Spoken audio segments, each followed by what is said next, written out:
Hi, I'm Sarah. And I'm Curt. And Curt, can you believe we're wrapping up season 2 of FP Next?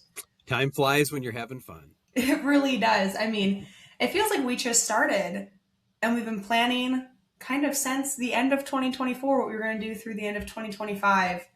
And now here we are, and it's almost New Year's Eve, and we've got some fun stuff that we've done this past year.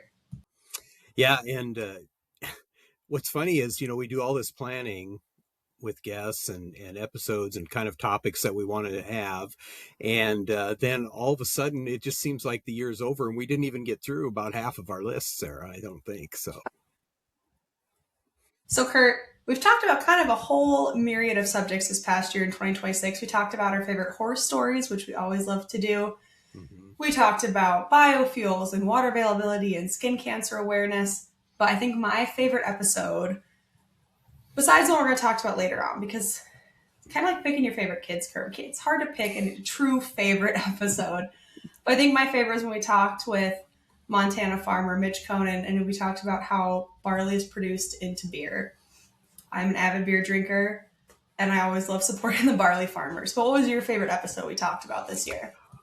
Well, I really liked that one too. And as far as picking the favorite kid, it depends on the day. So it's kind of that way with the episodes here, I suppose. But I would have to say that, the episodes we did on the spooky farm tales and then the true crime stuff was fun. It was just you and I visiting, back and forth about some stories that we had heard, and that one was really fun to do the research on and do those episodes. But I have to, I got to go back to Matt Youngman, and who's our national events manager for Farm Progress, and talking about getting ready for the farm shows. And I think Matt always tells us some inside stuff about behind the scenes that a lot of people probably do not know other than listening to this podcast, and I just enjoy that. Plus we get to talk a little bit about some of the fun stories from the past farm shows and a little bit of the history of those shows, which is extremely interesting, especially for folks who have been attending for years and years and years. So that was probably my favorite episode, although I've kind of liked them all. I know it's like the live bear at the Farm Progress show. I think that was Right. Tom Beckman Never that heard told that. us that. And I have never even been to the Farm Progress show yet. In 2026, I'll be there. Or we'll both be there, I think, when it's in Boone. But the fun facts and just the little stories to talk about, I think, are what makes doing this podcast so much fun. And something else we did a lot this year, Curt, is we did a new format of episode. And we went and met farmers virtually in their field to get the updates. And of course, we started in good old North Dakota with Austin Kautzman, who was a national yield winner for dryland wheat. But even then, we ended off our From the Field series in Nebraska, actually live from the field. Did you have a favorite one of those episodes we covered?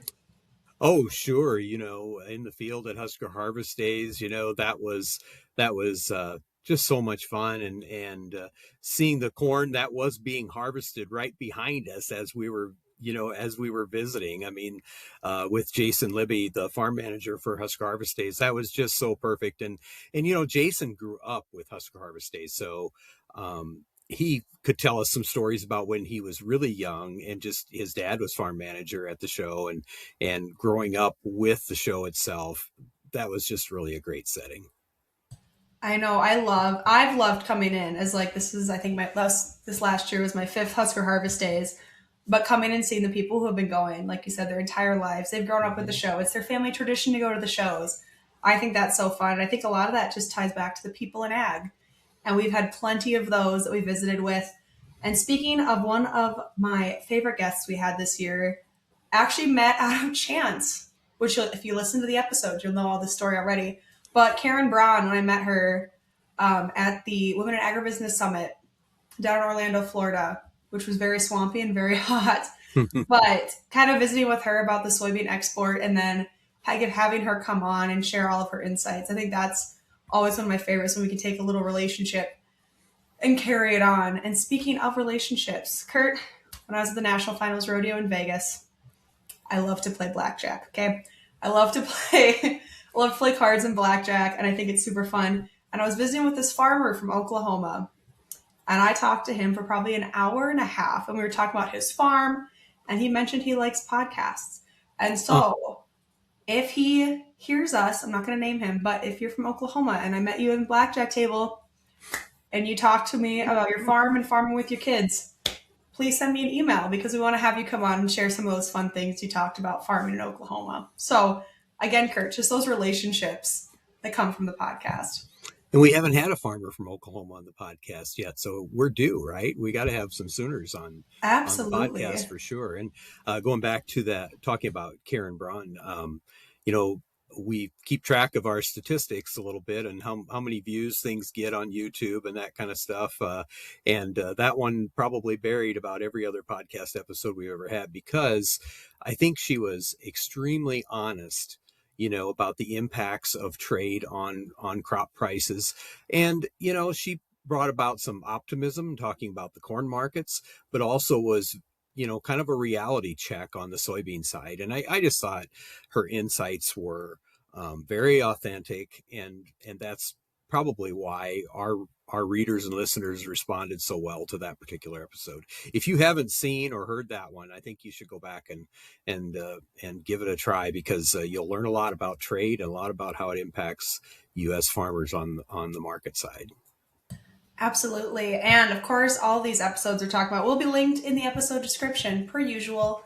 Where would we be recording a podcast, Curt, if I did not say how many times things were linked in the episode description? But we have a little video for our viewers. I don't know if anybody has heard of the Spotify Wrapped, but we have an FP Next wrap for you. And so let's watch that video.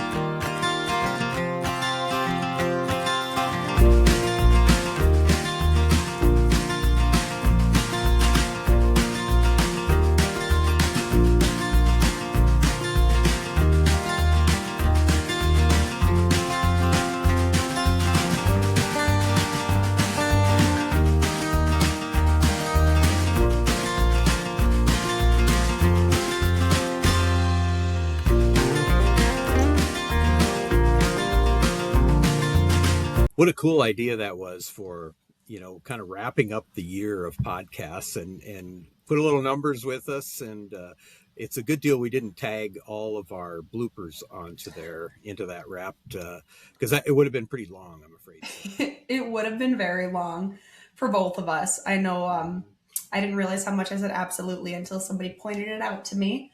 So that's always a fun thing to kind of catch yourself with those little keywords you like. Absolutely. And I usually Yeah. say, you know, all the time. Definitely.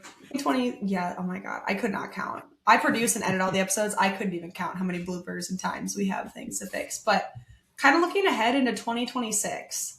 2026, of course, marks some cool things. Of course, I love the start of a new year because it's like fresh, new beginnings, all of that. But 2026 is also the International Year of the Female Farmer. And of course, Curt, we do have our Women in the Field episodes that we do, which Karen Braun's been a part of. Ag with Emma was on that. Svetlana. We had a lot of great women we visited with. Madison for our From the Field episodes. A lot of great women are in that, and we're going to continue that in 2026. And I also want to ping Farm Progress also has a Women in the Field showcase because women in the field aren't the minority anymore, women in agriculture. And so I think just kind of continuing to celebrate that as you have daughters that work in ag, Curt. Like, you know this as well as any of us, right? Absolutely. And the, you know, the last few statistics that have come out on, you know, the gender as far as farmers go. I think in Nebraska, female farmers are probably 25 to 30%. I think it's probably a little higher than that. And you think about how far that's come and how much that's grown. And as far as just having women in agriculture, not just on the farm, on the production side, but also as, you know, in all the other roles. And here at Farm Progress, I mean, we have a ton of women like yourself involved in, you know, all the things that we do. And so it's great to celebrate that. Farm Progress will be celebrating it a lot in 2026, but we will too on the podcast as we look forward and also in our writing too. Absolutely. I know one stat. I just did an interview with the FFA Foundation director for something not podcast related, but she had shared a stat with me I want to share with you real quick. And she had said when she was an ag teacher in 1994, there was 5 female ag teachers in the state of South Dakota. And in 2025, it's 60% women ag Oh yeah. teachers teaching our Yeah. FFA programs. And so I think just stats like that are more and more common as we get more and more integrated in agriculture. It's kind of like we said, women have always been there, and now they're just showing up Well, everywhere. yeah, I've always said that my mother ran the farm when we were farming when I was a kid. I mean, Dad did a lot of the outside work, but Mom ran the books, and she knew as much, if not more, than the rest of us about what was actually going on.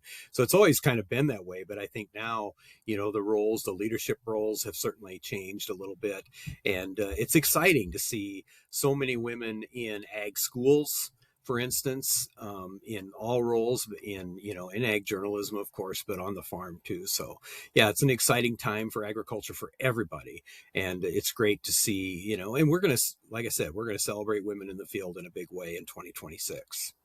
Absolutely. And some other things we're going to be doing in 2026, Curt, we're going to be taking a bit of a break. I don't want to call it a hiatus because it's not long enough to be a true hiatus, Right. but there will not be any episodes coming from us in January of 2026. We are taking some time. We're bringing you some really cool stuff, which the powers that be have said we still cannot mention what exactly we have in store for you to get you excited about it. But we're going to be back in February of 2026. Well, and if absence makes the heart grow fonder. So hopefully you miss us a little bit, and then that'll make you more excited to come back and listen and view our podcasts when we do come back in February. Curt, we've got a lot of new and exciting stuff coming in 2026.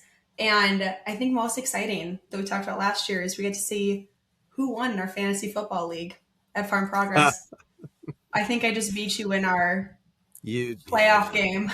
Man, you really did. And I was feeling pretty good because I made it through the first round all right, and just got really creamed this last round. But that does kind of bring back one of my favorite episodes from last year was the one when we talked about the NFL players. There's a lot of them who grew up on farms or who are farming now or have farm connections. That was, we did that around Super Bowl time last January. So that was a lot of fun.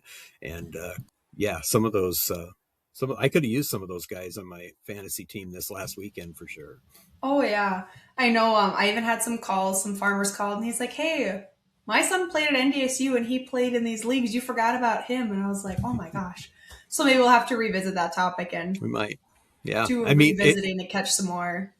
It's so interesting because some of them I knew, but some of them I didn't, that we had talked about it and we were doing our research, and we had no idea. And then some of those NFL players, after they retired or maybe even while they were playing, that's when they got involved in agriculture, which is maybe not the industry you would think of them doing in retirement, but some have, and it's just been kind of interesting, I think. Absolutely. And I know we're kind of getting ready to wrap up here with our kind of short and sweet, because Curt, we could sit here and talk for an hour and a half, 2 hours, maybe even 3 hours about all the kind of cool conversations we had this year. Yes, and we have. Yeah, and we have.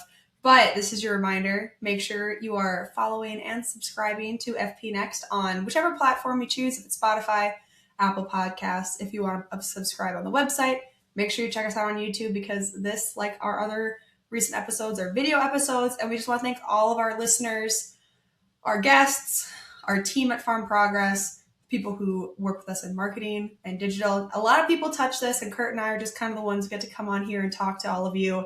But we really want to share our appreciation for you guys coming along for a ride for season 2 of FP Next. And, we want to remind you that we've been experimenting a lot with our video podcasts, adding a lot of graphics, video segments, and a lot of new features. And this will continue and only be enhanced into the new year. And so if you haven't, watched us or listened to all the episodes over the past year, you might want to go back and check out the archive, because there's some very interesting topics and some really good video podcasts, for instance, for sure. Absolutely. And remember, if you want to leave us a review, leave us a comment on YouTube. Let us know what you think. If there's a certain episode you like and you want to hear more of, if there's something you're like, oh, we've heard enough about this. Let us know. Curt and I are always open to conversations, even if it's over email and not at the blackjack table. We always want to hear from our listeners and get your insights. But I think, Curt, we're going to sign off for the last time in 2025. And we're going to wish everybody high yields and good weather in 2026 until we see you again. And a happy, happy new year.